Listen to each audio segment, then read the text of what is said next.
Alright, hey guys, welcome back to another Marvel Legendary video. So we've got the Legendary Guardians of the Galaxy MCU set, so let's go ahead and pop this open. If you were like me, and like a lot of people when this was announced, kind of speculated that, oh, this is probably just going to be like a reskin the way that the MCU set was of the base set. There was some minor changes, but like for me it wasn't enough for me to get it. And so I was going to pass on this, and then they did their first preview, and I looked at it, and I'm like, oh, this is going to be different. And so because of that, I didn't actually look at any of the previews after that, and I know that one of the characters wasn't really like officially announced through the previews, but I ended up kind of getting spoiled for me anyway. And as you can tell, first things first, there's no shards, so it already tells you that this isn't a reskin of the original effect. So, this is the rule set. I'm just going to read off kind of the high points. So it says higher variety of hero cards per hero. So typically it's one rare, two copies of each. Oh wait, hold on. Each hero has a wider variety than normal. They have one rare, they have two copies of two commons, uncommons, and three copies each of their three commons. So instead of being 1, 3, 5, 5, they're 1, 2, 2, 3, 3, 3. That's cool. Divided cards are back. Artifacts, triggered artifacts. So some things say things like triggered artifact, whenever you draw a card during your turn, you get +1. When you control this artifact, every time you do that trigger, you get its listed effect. So it stays out, and then you do something to activate the artifact. So we've got another twist on artifacts. Villainous weapons are back from the Asgard, enemies of Asgard. We've had excessive violence, which is back from Venom and Deadpool. We have excessive kindness, which is by contrast. Oh, Baby Groot. Baby Groot and Mantis, which I don't know that I knew that they were in here. So excessive kindness ability work like excessive violence, except you trigger them by spending one more recruit than needed to get a hero. So that's, that's different. We have command. Some villains say things like Taser's face gets +2 while he commands the Ravagers. A villain commands their group and gets these abilities as long as it's the leftmost villain on that villain group in the city. And then there's something about ego here, which we'll kind of get into. But let's kind of get into the cards here. So let's go ahead and pop these open. If I can get these open.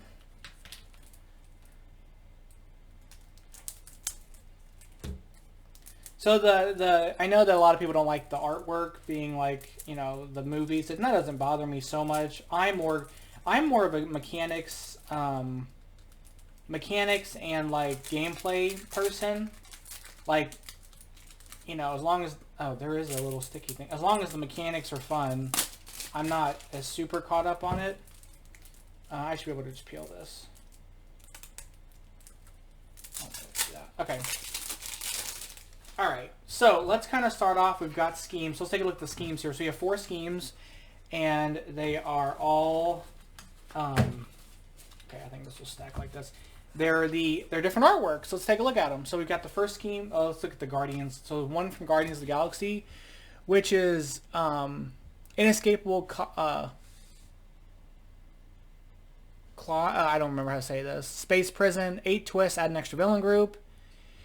Special rules are the heroes that start in or enter the HQ are imprisoned face down, can't be recruited, and cost 0. You can spend 1 attack to flip them. Twist is spend this amount this turn for an escape plan, or else after you draw your new hand, gain a wound and imprison and mix up the heroes in the HQ. Twist 1 through 3 is spend 3 attack. Twist 4 and 5 is spend 5 attacks. Twist 6 is spend 6 recruit. Twist 7 is spend 7 attack, and then evil wins after 8 twists. We've got Unleash the Obelisk Space Monster. So we have 9 twists. Twist 1 through 8 is put the twist next to the scheme as an Obelisk Tentacle villain worth 4 victory points. It captures a non-gray hero from your discard pile. Its attack is 3 plus the cost of that hero. Its fight is KO one of your non-gray heroes. A player of your choice then a player of your choice gains the captured hero. For 2+ player on your right. Okay, and then twist 9 is replay all defeated tentacles, and then evil wins when there are 5 tentacles. So that'll be interesting. I guess you just lose? I don't know. I'll have to reread that and kind of go into the deep dive on it a little bit more. Next, we have Star-Lord's Awesome Mixtape. 7 twists. Use 7 heroes, including at least 1 Guardians of the Galaxy hero. Use double the normal villains and henchmen groups, but use only half the cards from each of the groups, randomly and secretly. And then for 1 player, 2 henchmen per group. Because half would be 1.5, so they're just rounding up to 2. Twist is KO all heroes from the HQ, villains in the sewers and bridge swap places, and likewise villains in the bank and the street swap. So they're just swapping, and then it says when there are 32 non-gray heroes in the KO pile, evil wins. And then we've got Provoke the Sovereign, Warfleet. We have 11 twists, add an extra villain group. Twist is this twist enters the city as a 2-attack Sovereign Omnicraft villain worth 1 victory point. And fight, you get +1 recruit. Each player shuffles all twists from the victory piles back into the villain deck, playing that card from the villain deck, and then evil wins when 3 Omnicraft escape. So I like those. Those all seem very, very interesting. Let's take a look here. We've got, let's see here.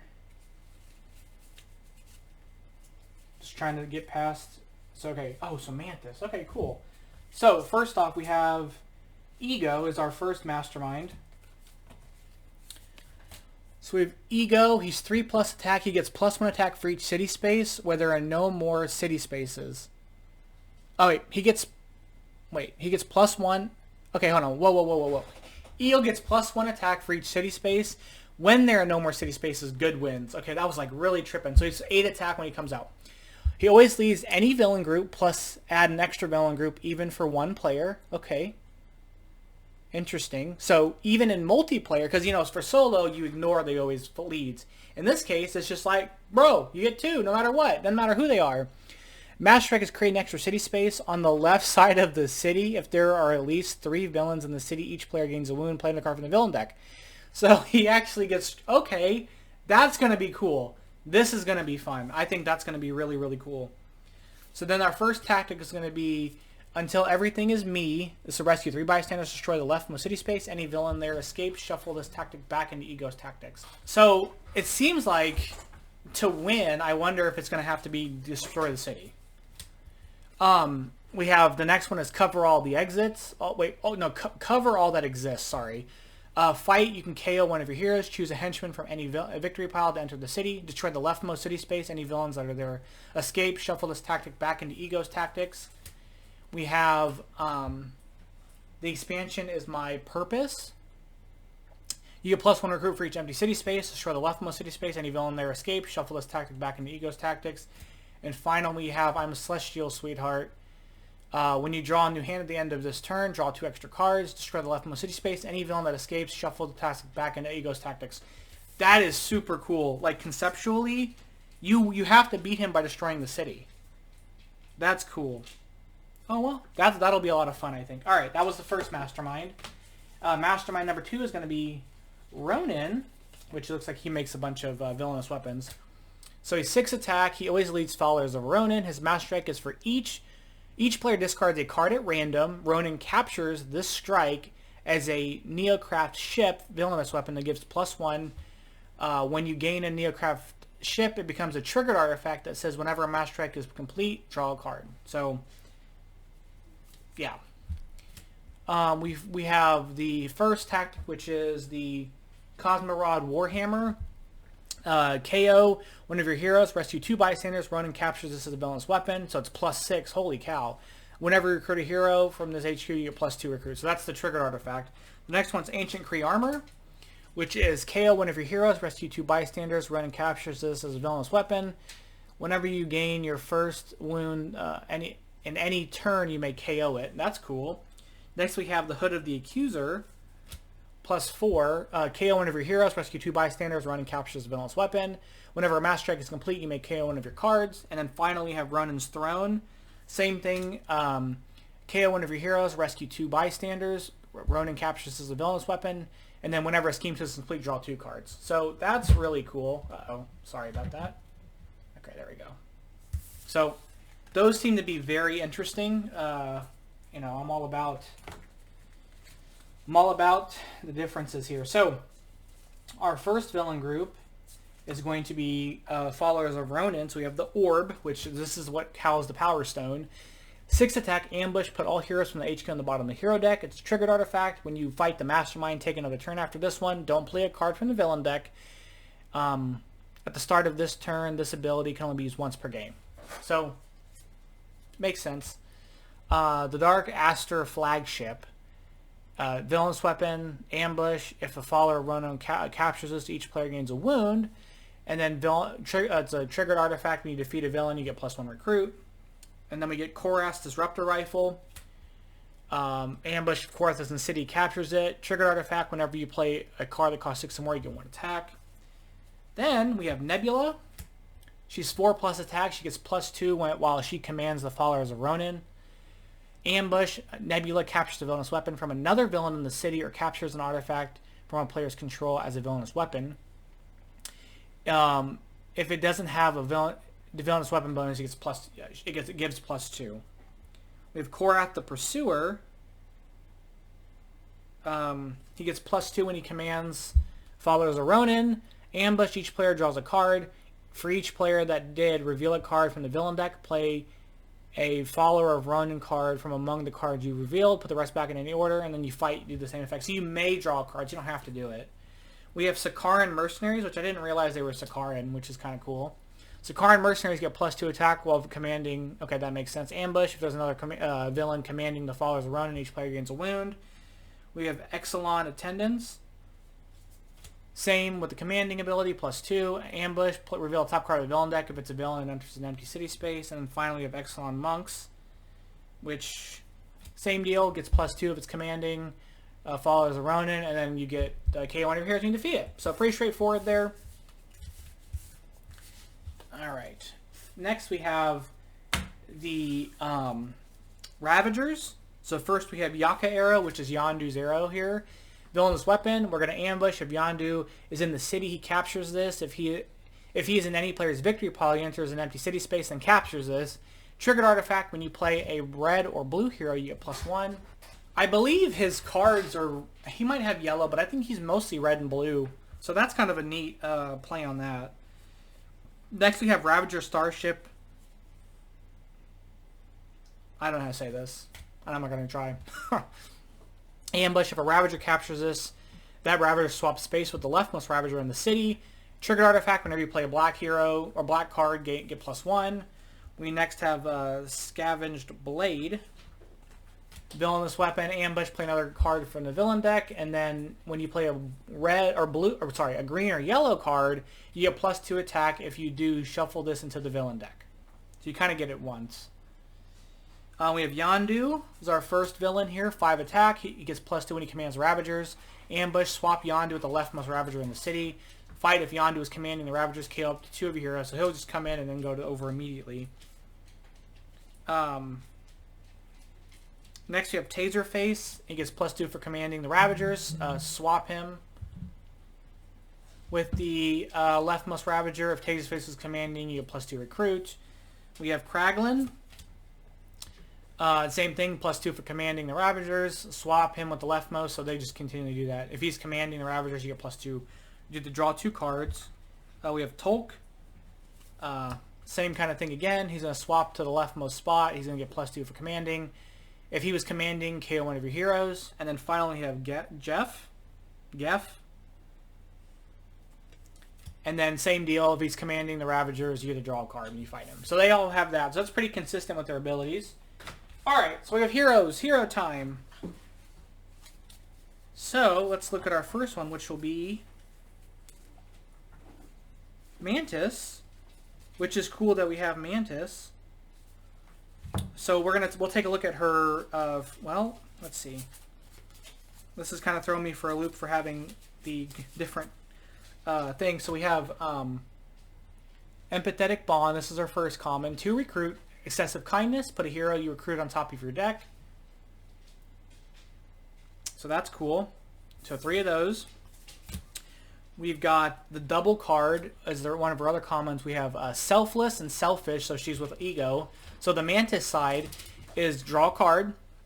Another player draws a card if you play a green hero, or no, sorry, yellow hero, and then you have draw a card, and then another player discards a card, and it's 2 attack instead of 2 recruit. In solo, it won't really matter. We have Inspire Courage as her next common, which is a 5 cost.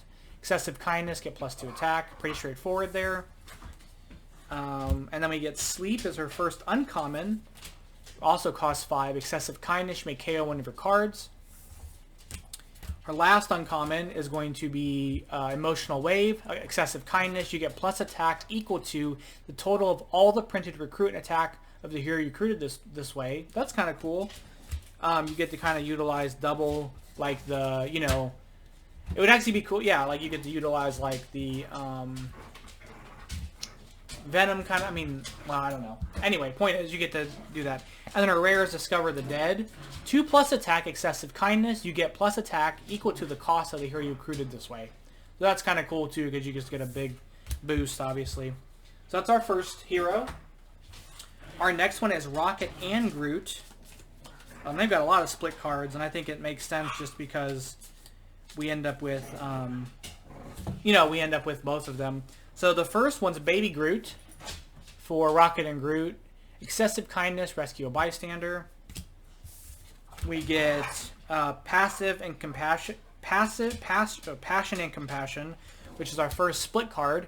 Excessive Violence, you get to draw a card. Excessive Kindness, you get to draw a card. So depending on what side you pick, but that makes sense there. Let's see here. Our next common is going to be Don't Press the Button and Press the Button. That's awesome. You get 2 attack. You get 2 attack. If you play a blue hero, you get another attack. Then you get 1 recruit. But if you play a black hero, you can KO a card from your hand or discard pile. But I like the naming of those cards. And I do think Rocket's cards are all black and blue. We have Gravity Mines, which is going to be a triggered artifact. Whenever you use excessive violence, draw a card. So it combos with the 1 common card there. Our other one is Tricky and Simple. We get 2+ recruit. If you have at least 5 different card names, you get +2 recruit. And then it's 3 attacks straight up. And I think revealing the card names, these count as 2. So that's where it synergizes, because you can play this, have this in your hand, because you just have to reveal. It says you just have to have, I think, or you can just play the split ones and play them for what they are. But I think like you can essentially get away with like, oh, I have all these different card names. So it might have to be playing them, but you get to play both sides. So, and then finally we have We Are Groot. 7 cost, 0 attack. Reveal your hand. You get +1 for each different card name in your hand. Each divided card has 2 card names. Okay, so that's where it really comes in play. So that's kind of cool. And I like to get the utilization of the split cards, and then like comboing that with, is it Cloak and Dagger that get to count each one? They're rare, so you can kind of combo that with them and get a lot of utilization out of that. All right, so next we have Drax. Okay, so next we have Drax. So his first common is Nothing Goes Over My Head. Excessive Violence, look at the top 2 cards of your deck, discard any number of them and put the rest back in any order. That's great to just kind of run through your deck. We have Prison Riot. It's Excessive Violence, you get +2 recruit. That costs 5, man. We have our first split card, I Am Invincible versus Xandar is Invincible. It's Drax and Irana. I don't know how to say her last name. 2 attack for the Drax side, Excessive Violence. Reveal the top card of your deck. If it's black or it's blue, if it's green or yellow, draw it. I don't know why I keep saying black instead of green. Then the other side is 2 recruit, and then if there are no villains in the city, you get +1 recruit. We have Dual Knives as the first uncommon. It's a triggered artifact. You get, whenever you play another green or yellow card, you get +1 attack. And then we have our second one, which is Remove His Spine, and it's also illegal, which is Drax and Ramen Day. The Drax side, Excessive Violence. Reveal the top card of your deck. You can KO it, and then you've got Recruit, and if you play yellow here, you get another Recruit. And then we have Revenge from My Family, which this is like a funny picture to go with the name of the card. Double the attack. You have excessive violence. You may KO a villain from your victory pile to do its fight effect. Interesting. But double the attack you have, which I think is what his other rare does. Avatar of Destruction. So it's a lot of attack if you play them together. Which I don't know, can you play them together?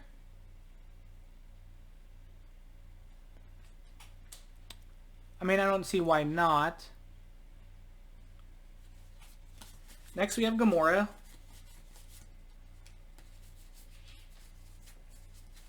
Okay, we have Gamora. So we have Sharpened Blades.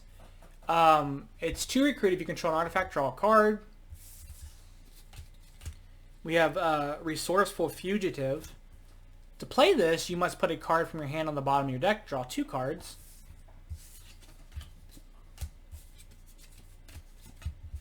We have Retractable Sword. It's a triggered artifact. Whenever you draw a card during your turn, you get +1 attack. And then now we're on to our uncommons, which are going to be Forgive and Resent, which is Gamora and Nebula.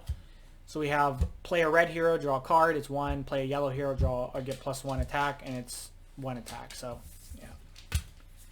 Her next uncommon is Stolen Necroblaster, 3 attack. If you draw at least 2 cards this turn, you may KO a card from your hand or discard pile, so that's really great. She's green skin, so we're getting the green screen. And then we have finally Guardian's Escape. 5 attack. It's kind of funny. If you draw at least 2 cards this turn, you get +2 attack. So that's pretty straightforward. She's really straightforward, but she seems pretty good. And then we finally have Star-Lord. His first common is going to be Starship Sensors, triggered artifact. The first time you play an artifact each turn, including this one, you get +1 recruit. Then we get Borrowed Nova Blaster. And it says artifact. So you could play with the other cards that are just artifacts or thrown artifacts or ritual artifacts. And you should still get those effects because they're artifacts. We have Borrowed Nova Blaster. Triggered artifact. The first time you play an artifact each turn, including this one, you get +1 attack. So it's kind of the counter to that one. We get Expandable Helmet. It's also another triggered artifact. The first time you play an artifact, draw a card. Then our first uncommon is Give and Take, which is Star-Lord Yondu. On the Give side, you get to discard an artifact you control to get +1, and then on the Yondu side, reveal the top card of your deck. If it's an artifact, draw it. So that's cool. You get to play the artifact, get the effect, and it stays out to do some stuff, but you can discard them, get them, and play them again. So you're not kind of... That was what started. I was reading these. I was kind of concerned that like you couldn't really do a lot with them, but this lets you kind of recycle them. We get Don't Need that stuff. 3 attack. You may discard an artifact you control. You get +1. So great. Another way to kind of recycle. And then we got Hadron Enforcer.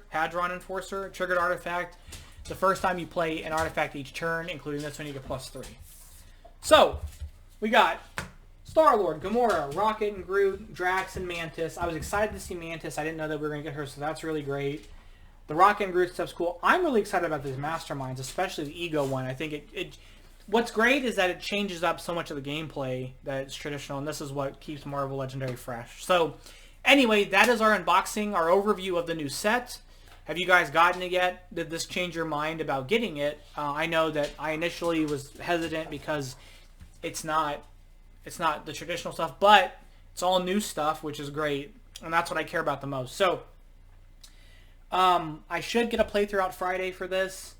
I have one recorded that I'm actually super excited to share with you guys because it's Dark Phoenix and it's crazy. It's a super crazy playthrough. So I may wait on this stuff, get it sleeved up, I have to get it sleeved up. I have to make my dividers and all that stuff.